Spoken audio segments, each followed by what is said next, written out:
Good morning, Philippines. Well, young people,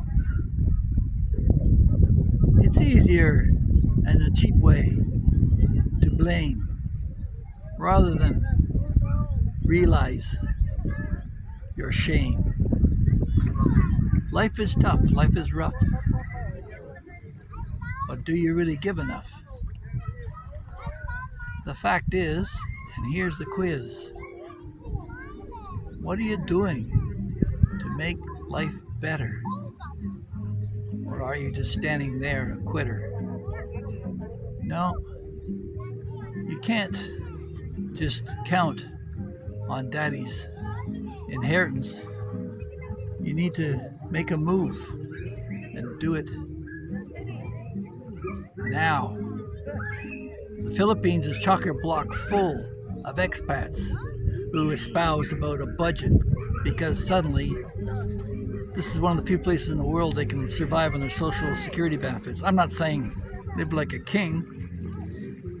If that's the case, I'm King Philip of the Philippines.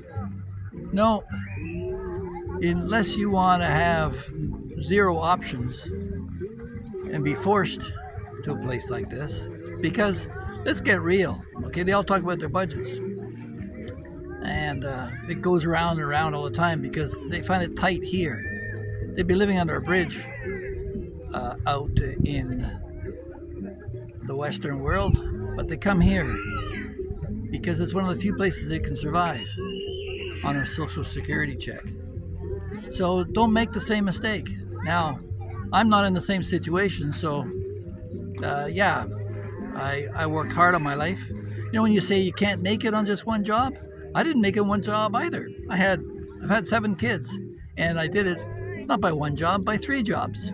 And maybe I'll be doing again 2 jobs if this channel takes off.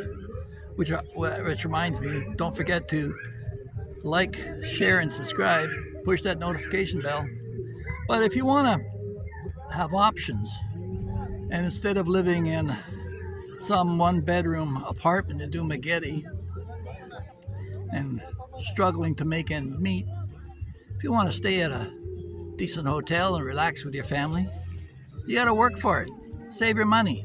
Get rid of your bad habits. Don't get suckered into alcohol and cigarettes and vaping and all that other crap. Don't waste your time adorning yourself with tattoos, which makes you basically unemployable. Don't make the stupid mistakes. Girls, accept yourself for who you are. Forget the breast implants and the liposuction and all that crap. You are who you are.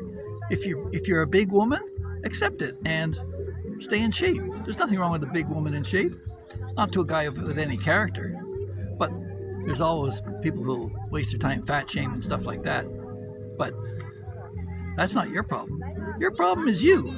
Focus on you. You know, God bless the Boy Scouts. They taught me to be prepared and to do a good turn every day. So I try every day to do something for my fellow man. This YouTube channel is a bit of that, I think. But if you want to fight poverty, get rich. Work hard. Save your money. Focus on what's real and not what's imagined. Don't go buying into all this scary stuff about climate change and racial divisions and stuff like that. Don't go there. You know? I mean, they want you scared. They want to tax you. They want to be able to control you. They want what you've got, especially if you've got it. And now, the 1%ers are under attack because the envy of the rabble is coming to haunt them, and people are leaving places like New York and because of the socialist agenda, mutually assured poverty. Don't buy into that. Find ways. Look for ways. Like I had a bottled water company for years. You know why? One of the principal reasons was water was untaxable. So there's one more way the government couldn't ding me. So I didn't pay any tax on my water bottles. I didn't pay any tax on my water. Got rid of all that mess. And then anything I made corporately, incorporate yourself. Because in Canada, I don't know if the numbers are still the same, but when I was doing it, corporate tax is 17% and personal tax started at 27%. So you want to run as much as you can through corporately so you don't have to pay it on your personal tax. Then you save 10%. Actually, overall, a little bit more than that. But that's just one example. Use your head. And if you don't have a head, like me, find people who do. Become a generalist. Learn to understand many different things. Become a jack of all trades. Try and pick up a new skill every year. You know, I dropped out of my social sciences major before I finished because I figured out finally that people who study psychology, they're all nuts. You know, instead of wandering around wondering what life's about, find the tools to make it work. So, hope this offers some encouragement to you young men, ladies. Find a man who's going to marry you, let you stay home and have babies, bake cakes, and be the woman you really are. Competition in the workplace is only there to feed corporate greed. The natural family, the woman nurtures, the man provides. Get used to it. That's nature. But yeah, a lot of squawking from people who differ with me, thinking that I'm part of the patriarchy, but that ain't so. I love women. I'm not a misogynist. That's not the point. The point here is to live a natural life. And guys, if you're going to provide, that means you're going to have to fight and compete. That doesn't mean putting your fists up. That means rolling up your sleeves and fighting with nature. Fighting with tired mornings when you don't want to get up.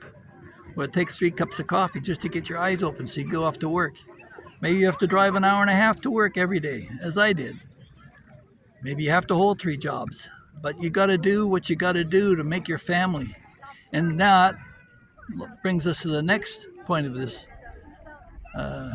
monologue, is picking the right mate. And I made 2 mistakes in my life, my first wife and my second wife. And immaturity and narcissism were some of the key elements of that. And it is what it is. I moved on. And for me, a Filipino woman was my answer. Not any Filipino woman, but the right one. Because there's good and bad in every bunch. So sort through the pile of all people who are interested in you and find someone who's real. Look out for those red flags and be prepared to offer more of yourself.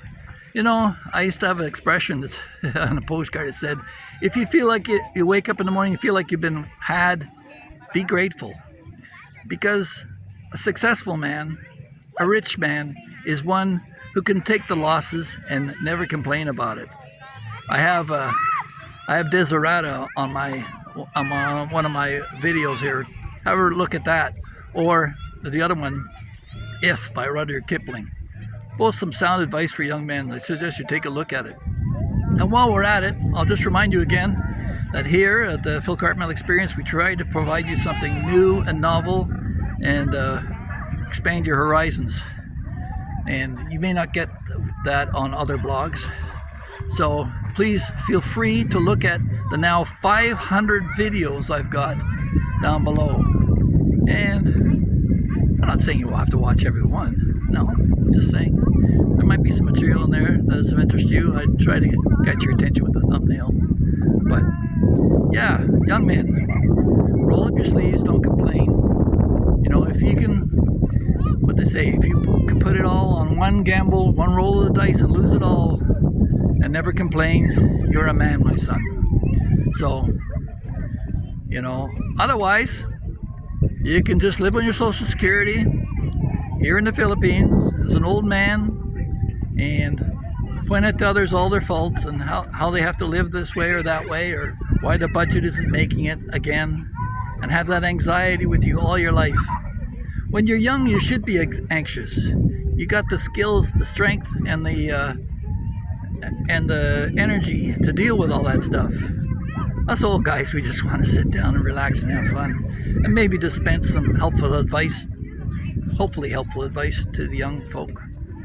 So, yeah, I hope you liked this video. If you did, don't forget to like, share, and subscribe. You don't have to subscribe. I mean, just take a look anytime you want. But please pound that like button, because that's what pushes this thing out to the algorithm and allows other people to look at this. So have a great day, and we'll talk to you the next one.